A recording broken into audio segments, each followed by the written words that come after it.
తాకట్లో ఉన్న మీ బంగారాన్ని విడిపించి ఆ రోజు ఆన్లైన్ రేటుకి కొంటాం. Sharma gold company. నమస్తే, మీరు చూస్తుంది సుమన్ టీవీ. నేను కీర్తి. ఈ రోజు నాతో పాటు ప్రముఖ ఆస్ట్రాలజర్ బ్రహ్మశ్రీ గోరుగుంట్ల సురేష్ బాబు గారు ఉన్నారు. నమస్తే సురేష్ బాబు గారు. కీర్తి గారు నమస్కారం అండి. సో మే 1 నుంచి 31 వరకు మకర రాశి వరకు ఎలా ఉంటుంది? ఈ మే మంత్ యొక్క విశిష్టత చెప్పుకుందామండి. ఈ మే మంత్ మనకి వైశాఖ మాసంతో ఎక్కువగా ఉంటుందండి. లాస్ట్ 3-4 డేస్ తప్పక మనకి అక్షయ తృతీయ అయిపోతుంది అంటే ఇది స్టార్ట్ అయిపోతుంది. ఒక రకంగా మనం అక్షయ తృతీయ అయిపోయిన తర్వాత అనుకోవచ్చు, మే 1 నుంచి కూడా అనుకోవచ్చు. రాబోయే రోజులు అలా ఉన్నాయి, మనం డిస్కస్ చేద్దాం. ఈ మంత్ రాశిలో ముఖ్యమైన పండుగ మనకి పౌర్ణమి జరుపుకుంటారండి. దాని అక్షయ తృతీయ తర్వాత మనకి ఇంకొకటి ముఖ్యమైనది వైశాఖ మాసంలో ఉదక దానం చేయిస్తే విష్ణు తుల్యము, విష్ణులోక ప్రాప్తి అని మనకు చెప్తూ ఉంటారు. ఉదకం అంటే నీటిని దానం చేయటం.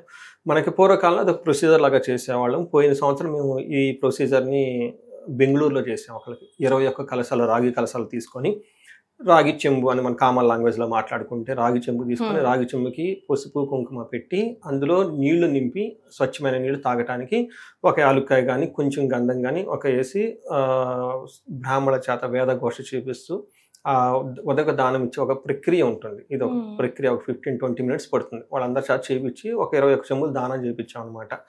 సో వాళ్ళకి ఆ వంశ పరంపరంగా ఉంది. ఆ చేయించుకున్న వాళ్ళకు కూడాను మంచి పండితులు అనమాట, బాగా హైలీ ఎడ్యుకేటెడ్. వాళ్ళ ఫ్యామిలీ అంతా ఒక సిస్టమేటిక్ ఎప్పటి నుంచి చేస్తున్న ప్రక్రియ అది.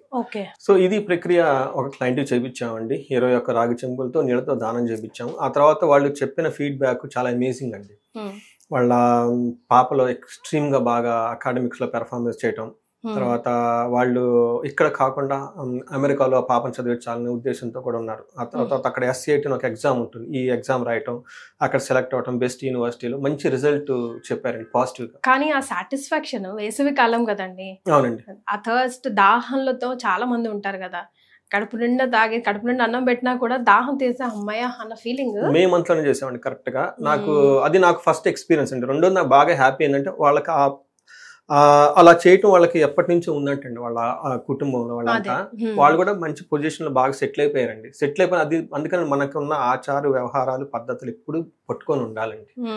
గ్రామ దేవతని, ఇష్టదేవతని, కులదేవతని, కులాన్ని, పద్ధతుల్ని పాటించాలండి. అది చూడండి, వాళ్ళు అంత హై పొజిషన్కి వెళ్ళినా కానీ హంబుల్గా ఈ చిన్న ప్రొసీజర్ చేయించారు. ఆ తర్వాత నాకు రిజల్ట్ చెప్పిన చాలా ఆనందం వేసి ప్రతిసారి అందుకని ఈ వీడియోలో ఈ వైశాఖ మాసంగా నాకు ఆ ఈవెంటే గుర్తొస్తుంది. అంటే నేను అందులో ఇన్వాల్వ్ అయ్యి 21 రాగి చెంబులు ఉదక దానం దగ్గరుండి చేయించేసి ఆ ప్రొసీజర్ చేయటం, ఆ తర్వాత హ్యాపీగా ఉండటం. మనం సీన్ కట్ చేస్తే వెరీ షార్ట్గా మనం చెప్పుకుంటే, ఎందుకంటే అలా కొంతమంది సిస్టంగా తెలిసి ఇంట్లో ఆచారం ఉండి చేయించుకుంటే అది వేరే విషయం. లేని వాళ్ళకి ఏం చేయాలి, అలా చేయలేని వాళ్ళు ఏం చేయాలంటే నీటిని అట్లీస్ట్ 1-2 చెంబులతో, రాగి చెంబుతో నేను చెప్పిన విధంగా దానం చేసి ఆ చెంబుతో సహా వాళ్ళకి ఇచ్చేస్తే ఎంతో పుణ్యం వస్తుందండి. తర్వాత మనకి అంత కూడా చేయలేనప్పుడు మనం నీటిని దానం చేయాలి.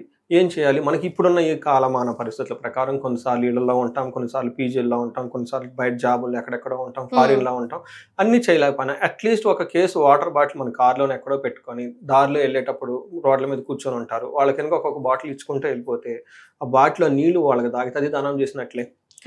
Modernised version of doing it. మనం అది చేయలేం, చేస్తే వెల్ అండ్ గుడ్. ఓకే, మన ఇదన్నా అట్లీస్ట్ 1-2 కేసులు పెట్టుకోండి.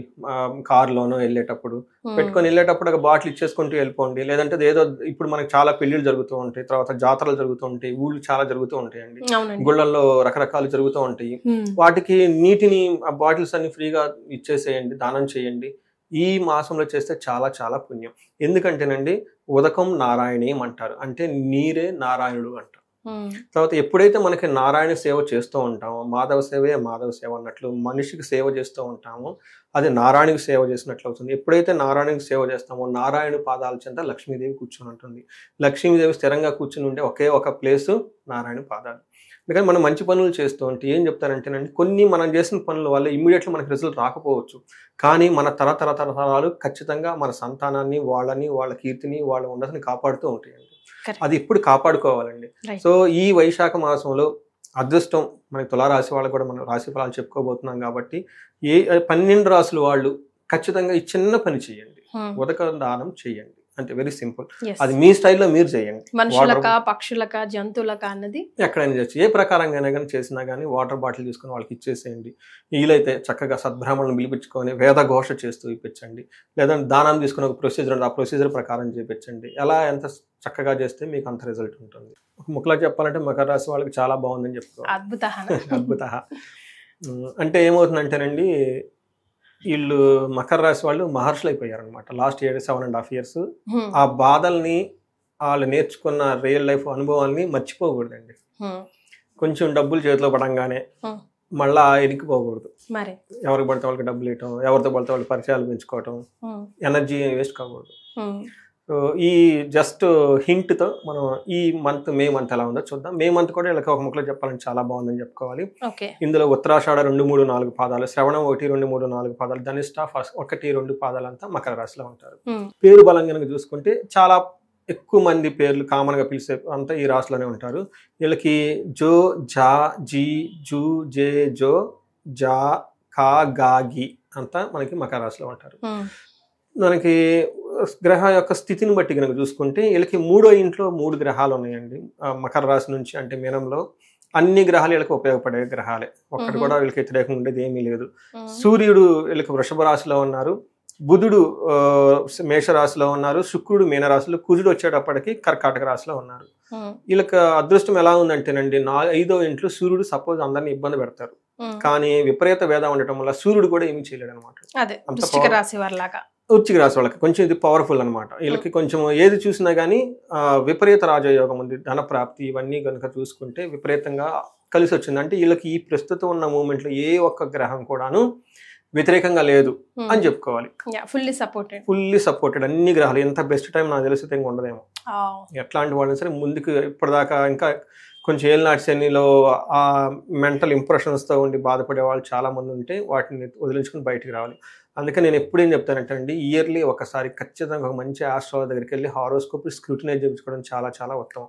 ఎందుకంటే ఇప్పుడు 7 సంవత్సరాలు నేను చాలా ఇబ్బంది పడి ఉన్నా, మైండ్లో ఆ ఇంప్రెషన్స్ ఉంటుంది. ఉండేసి నేను ఏ పని చేసినా కలిసి రాదు, నాకు ఈ ఇబ్బందులు ఆ ఇబ్బందులు లోన్ ఇందులోనే ఉండిపోతాం, బయటకు రాము, ముందుకు రాము. ఇప్పుడు అంతా బాగుంది, గో హెడ్, మంచి ప్లాన్ చేసుకోండి, చక్కగా సపోర్ట్ వస్తుంది, ముందుకెళ్ళిపోవాలి, ఇలా ఉండాలన్నమాట. ఇది చాలా ఇంపార్టెంట్ అనమాట. అందుకని రాశి ఫలాలు చూడటం ఇట్స్ మ్యాండేట్. ఎందుకు పెట్టారంటే గుళ్ళల్లో పెట్టారు డైరెక్ట్గా తెలుసుకోవటం గురించి. మనకి డీటెయిల్స్ కనుక చూసుకుంటే ఎలా ఉంటుందంటే, సూర్యుడు వల్ల యాక్చువల్గా మానసికంగా ఇబ్బంది పడాల్సింది అది పడరు. ఇప్పటిదాకా మానసిక బాధలు ఏమైనా పడుతూ ఉంటే ఇప్పుడు వెళ్ళిపోతాయి వాళ్ళకి. మానసికంగా మన ఇంప్రెషన్స్ అని చెప్పిన అది అన్నీ వెళ్ళిపోతాయి అనమాట. తర్వాత ఒక్కటి ధనప్రాప్తి విశేషంగా విభూతి, ఓవరాల్గా ప్రాస్పెరిటీ ఉంటుంది చూసుకుంటే. అయితే ధనప్రాప్తి చక్కగా రావాల్సిన చోట అనుకోని టయానికి ధనం రాక ఇబ్బంది పడతారు. ఇది ఒక్క మాత్రమే, బట్ ధనం వస్తుంది, కానీ అనుకున్న టయానికి ధనం అందరికి ఇబ్బంది పడతారు. మిగతా అన్ని విషయాలు మకర రాశి వాళ్ళకి ఇది బాగలేదు అని చెప్పడానికి అయితే గొప్ప రీజన్ అయితే ఏది లేదు. ఏదైనా చిన్న చిన్న రీజన్ ఉంటే ఉండొచ్చు. మనకి సూర్యుడు వీళ్ళకి 5th హౌస్లో ఉండటం వల్ల, సూర్యుడు 4th హౌస్లో ఉన్న 3rd హౌస్లో ఉన్న మకర రాశి వాళ్ళకి అంత అనుకూలంగానే ఉంది. వీళ్ళకి గ్రహాలకు అతిథులు అయిపోయారు ఈ మధ్య మార్చేసుకుంటున్నారు, వీళ్ళ లెక్క అలా ఉంది. సో సూర్యుడు 5th హౌస్లో ఉండటం వల్ల ఏమవుతుందంటే ధన ప్రవాహం చాలా బాగుంటుంది. జనరల్గా అయితే బుద్ధి చాంచల్యం ఆప్నోతి అంటారు. అంటే ఏం చేద్దాం ఎలా అంటే రకరకాల డిసిషన్లు తీసుకుంటే ఇబ్బంది పడే టైం నుంచి, బట్ ఈసారి వీళ్ళ మైండ్ చాలా క్లారిటీగా క్లియర్గా ఉంటుంది. పిల్లల విషయం అండి అన్ని విషయాల్లో బాగుందండి. వీళ్ళకి మే మంత్ అన్ని గ్రహాలు అనుకూలంగా ఉంది. బెస్ట్ డెసిషన్ మనం చెప్పుకోవాలి. ఏ ప్రకారం చూసినా కానీ బాగుంది. తర్వాత 7వ ఇంట్లో కుజుడు ఉండటం వల్ల ఇది కొంచెం ఇబ్బంది పెట్టే స్థితి అని మనం చెప్పుకోవాలి. ఏ ప్రకారంగా అంటే వీళ్ళకి ఈ కుజుడు ఒక్క వ్యవహారంలోనే వీళ్ళు కొంచెం జాగ్రత్తగా ఉండాలి. వీళ్ళకి విపరీత వేదాలు లాంటివి ఏమీ లేవు. కుజుడు వచ్చేటప్పటికి ఏం చేస్తారంటే బంధువులతో గొడవలే అవకాశం ఎక్కువగా ఉంటుంది. రెండోది ఇబ్బంది కలిగించే మాటలు వింటారు. సో అది మీ చేతిలో ఉంది. వేరే వాళ్ళు ఇబ్బంది కలిగించిన మాటలు మీ మైండ్లో పెట్టుకొని దానికి మీరు రియాక్ట్ అవుతారా, లేకుండా వదిలేసుకుంటారా అనేది. తర్వాత భార్యతో మాట పట్టింపులే ఉంటాయి కానీ పెద్ద పెద్ద గొడవలు ఏం జరగవు. సో అనారోగ్యం ఇలాంటివి ఏమైనా ఉంటే కనుక అవి టెంపరీగా ఉండేసి వీళ్ళకి ఇబ్బంది పెట్టే అంత అంటే మరి టూ మచ్ ఉండేది అయితే లేదు. ప్రొఫెషనల్ మ్యాటర్స్లో కొంచెం ఏమంటే టైర్సమ్గా ఎక్కువగా తిరుగుతూ ఉంటారు అనమాట. ప్రొఫెషనల్ మ్యాటర్స్లో ఏదైనా కనుక పని చేస్తే అంత తొందరగా రిజల్ట్ రాదు. బట్ ఇవన్నీ చిన్న చిన్నవని నేను చెప్తూ ఉంటాను. బట్ ఓవరాల్గా బాగుంది. సెకండ్ హౌస్లో ఉండటం వల్ల దుర్మార్గుల సహవాసం, బీ కేర్ఫుల్ ఇట్. సో మీరు చాలా ఇబ్బందులు పడ్డారు దుర్మార్గుల వల్ల సహవాసం వల్ల ఎవరైనా ఉంటే ఈ టైంలో మళ్ళీ ఇంకోసారి అవకాశం ఎక్కువ ఉంది కాబట్టి జాగ్రత్తగా ఉండాలి. ధననాశనం అయ్యే అవకాశం, కఠినంగా మాట్లాడతారు, చాలా సౌమ్యంగా మాట్లాడటం చాలా చాలా ఇంపార్టెంట్. వీళ్ళకి ఏదైనా కనుక ప్రికాషన్ ఉందంటే మీరు చక్కగా ఎదుటి వాళ్ళతో ఫ్రెండ్లీ నేచర్ మెయింటైన్ చేయటం, చక్కగా మాట్లాడటం అనేది ఇది ఒక్కటే, మిగతా అంతా ఏమీ లేదు. శుక్రుడు అగైన్ వీళ్ళకి 3వ ఇంట్లో ఉండి చక్కగా యోగ్యతను ఇస్తూ ఉంటారు. మంచి ప్లేజర్, చక్కగా అన్ని సౌఖ్యాలు అనుభవిస్తారు. అట్లు షాపింగ్ చేయటం కానివ్వండి, తర్వాత రిలేషన్షిప్స్ చక్కగా మెయింటైన్ చేయటం కానివ్వండి, ధనము గౌరవప్రదంగా ఏదైనా ఒక మాట మాట్లాడితే ఆ మాటకి విలువ ఉంటుంది. వేరే వాళ్ళు మీ మాటకి చాలా ఇంపార్టెన్స్ ఇచ్చేసి మిత్రులతోటి గౌరవప్రదంగా చక్కగా హ్యాపీగా ఉంటారు శుక్రుని వల్ల. ఈ ప్రకారం కనుక చూసుకుంటే మనం అన్ని విధాల గ్రహస్థితి ఇలా బాగుంది, మంచి మంత్రం మనం అనుకోవాలి. రైట్. మరి నక్షత్రాల ప్రకారం ఉత్తరాషాఢ, శ్రావణ, ధనిష్ట 3 నక్షత్రాలు ఇందులో ఉంటాయండి. ఉత్తరాషాఢ నక్షత్రం వాళ్ళకి జయప్రదంగా ఉంటుంది, ధన ప్రవాహం ఉంటుంది, లాభప్రదంగా ఉంటుంది, విశేష ధన ప్రవాహం కూడా ఉంటుంది. అయితే హాని, ధనహీనత ఈ 2 చూపిస్తూ ఉంటుంది. ఈ రెండింటి విషయాల్లో కొంచెం జాగ్రత్తగా ఉండాలి. వీళ్ళకి కూడా బంధించబడినటువంటి సిచ్యువేషన్ ఖచ్చితంగా ఉంటుంది. తర్వాత శ్రవణం నక్షత్రం వాళ్ళకి శ్రావణ నక్షత్రం జయప్రదంగా ఉంటుంది, ధన ప్రవాహం ఉంటుంది, ధనలాభము చూపిస్తుంది. 3 విషయాల్లో కేర్ఫుల్గా ఉండాలి. ఒకటి ధనహీనత, అంటే తగిన టయానికి ధనం మనకి ఇబ్బంది పడిపోతూ ఉంటారు, ఇది కూడా లో లెవెల్. బట్ ఇంకొకటి ముఖ్యమైన విషయం, బంధించబడినట్లు ఉంటారు, కొంచెం కన్ఫ్యూజన్ స్టేట్లో ఎక్కువ ఉంటారు. ఫ్యూచర్ గురించి డెసిషన్ తీసుకోవటము, చేద్దామా లేదా, ఇది సహజంగా ఉంటుందండి. ఎందుకంటే నిన్న మొన్న దాకా ఇబ్బందులు పడున్నారు కాబట్టి కొత్త ఆపర్చునిటీస్ వస్తాయి వీళ్ళకి. అయితే ఆపర్చునిటీ మనకి మంచిదా చెడ్డదా, లేదంటే తీసుకోవడానికి ఇబ్బంది పడిపోతూ ఉంటారు అన్నమాట. తర్వాత ధనిష్ట నక్షత్రం వాళ్ళకి జయప్రదంగా ఉంటుంది, ధనలాభం ఉంటుంది, విశేష ధనలాభం ఉంది. 2 విషయాల్లో జాగ్రత్తగా ఉండాలి. ఒకటి ధనహీనత, బంధించబడినట్లు ఉంటారు. ఇది వీళ్ళకి బుధుని యొక్క బంధించబడినట్లు ఉండే సిచ్యువేషన్ నుంచి బయటపడడానికి విష్ణు ఆలయాలు కంపల్సరీగా విజిట్ చేయాలి. వెంకటేశ్వర స్వామి గుడి కానివ్వండి, లేదంటే అనంత పద్మనాభ స్వామి, రంగనాథ స్వామి, శ్రీరామ్ ఇలాంటి టెంపుల్స్ కనుక విజిట్ చేస్తే ఒక క్లారిటీ వస్తుంది. దీంతో పాటు వీళ్ళు కొంచెం మెంటార్స్ని, ఎక్స్పర్ట్స్ని కనుక కలిస్తే ఓవరాల్గా సిచ్యువేషన్ రివ్యూ చేసుకొని ఎలా వెళ్తే బాగుంటుంది, ఎలా వెళ్తే బాగుండదు వాళ్ళకి చేసుకొని డెసిషన్ తీసుకుంటే చాలా బాగుంటుందండి. రైట్. సో యాక్చువల్లీ ఎలాంటి రెమెడీస్ ఫాలో అవుతాయి, మరింతగా కలిసి వస్తుంది అంటారు? మరింత బాగా కలిసి రావడానికి వీళ్ళకి కుజుడికి సంబంధించిన రెమెడీస్ చేసుకోవాలండి. ఎందుకంటే 7వ స్థానంలో కుజుడు ఒక్కళ్ళు మాత్రమే వీళ్ళకి ఇబ్బంది పెడుతూ ఉన్నారు. సుబ్రహ్మణ్యేశ్వర స్వామిని ఆరాధన చేయటం, సుబ్రహ్మణ్యేశ్వర స్వామి భుజంగ స్తోత్రం, సుబ్రహ్మణ్యేశ్వర స్వామి అష్టకం, లేదా సుబ్రహ్మణ్యేశ్వర స్వామికి సంబంధించిన ఏది చేసినా కానీ వీళ్ళకి బాగా కలిసి వస్తుంది. దీనితో పాటు కందుల్ని 1 కేజీ దానం చేయడం చాలా సింపుల్, ఈజియెస్ట్ రెమెడీ అండి. కందిపప్పుని ఎవరికైనా ఇచ్చినా కానీ, ఈ మధ్య కందులు దొరకట్లేదని కందిపప్పునే ఇచ్చేస్తున్నారు అందరికి, ట్రెండ్ అయిపోయింది అది. సో అందుకని అది ట్రెండ్కి తగిన విధంగా వెరీ సింపుల్, 1 కేజీ తీసుకోవడం ఎవరికైనా ఇచ్చుకోసం వెళ్ళిపోతాయి. అంటే ఇవి రెమెడీస్ చేస్తున్నట్లు ఉండకూడదండి.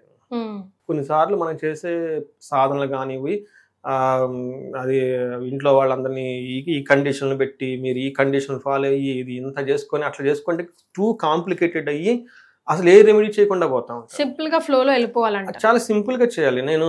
మీరు నమ్ముతారా లేదండి, ఒక అడ్వైజ్ ఒక పొలిటికల్ లేడీకి ఇచ్చాను. లేడీ ఆమె పొలిటిక్స్ లో చాలా యాక్టివ్ గా ఉంటుంది. ఇంకొక ఆమె టిపికల్ హౌస్ వైఫ్, ఇంట్లోనే ఉండి హోమ్ మేకర్ చేస్తూ ఉంటారు.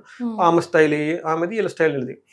అదే టయానికి నేను ఇద్దరికి ఒకటే రెమెడీ చెప్పాను. ఏం చెప్పానంటే, మీరు జంట నాగులకి పూజ చేసి కొంచెంసేపు కూర్చొని వెళ్ళిపోండి అని, చిన్న పూజ చేసి వెళ్ళిపోండి, విజిట్ చేసి ముఖ్యమైన పనికి వెళ్ళమని చెప్పాను. ఈ పొలిటిక్స్ ఆ పనిని 5 minutes లో అవగొట్టేసి నా మెసేజ్ పెట్టేసింది. వెళ్ళేటప్పుడు కార్లోనే కనిపించేసింది, పక్కన పాల ప్యాకెట్ తీసుకుని పెట్టేసుకుని పాలు పోసేసింది, వెళ్ళిపోయింది కూడా. నాకు అంటే మెసేజ్ పెట్టి వితిన్ 5 minutes లో. రెండో ఆమె ముందు రోజు షాపింగ్ పెట్టుకొని వాళ్ళ హస్బెండ్ని మానిపించి, వీళ్ళ పిల్లల్ని స్కూల్ మానిపించి అందరు కలిసేసి ఆడికి వెళ్ళేసి నైట్ అంతా భోజనం చేయకుండా ఆ పెద్ద పూజ అన్నీ చేసుకొని ఆ రోజంతా ఉపవాసం ఉండి 2 రోజులు మెసేజ్ పెట్టింది టైర్డ్గా. నా ఉద్దేశం ఏంటి, జస్ట్ అక్కడ టైం స్పెండ్ చేయండి, పాజిటివ్ ఎనర్జీ వస్తుంది అంతే. అంటే ఇక నేను ఎవరు చేశారని కాదండి, ఎలా ఉండాలంటేనండి, హస్బెండ్ అలా స్కూల్ మానిపించేసి, పిల్లల స్కూల్ మానిపించేసి ఉపవాసం ఉండి ఇంత టార్చర్ పెట్టి చేయకూడదు.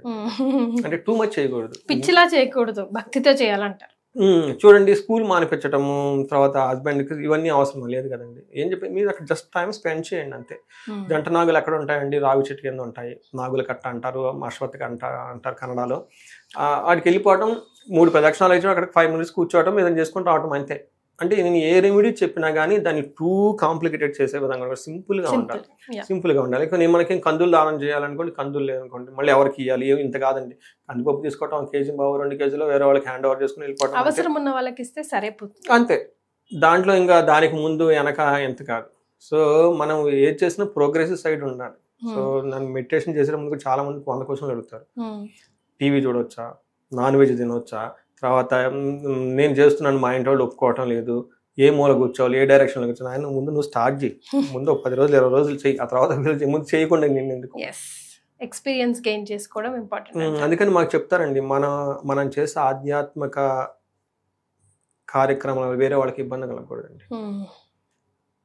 నువ్వు మీ గురించి హస్బెండ్ని మార్చి పిల్లల్ని మాడిస్తే ఏముండదు మరి కదా, పక్కింటి వాళ్ళకి చేసి పెద్ద పెద్ద మైకులు పెట్టి గోల చేసి ఏదైనా భక్తి ప్రధానం.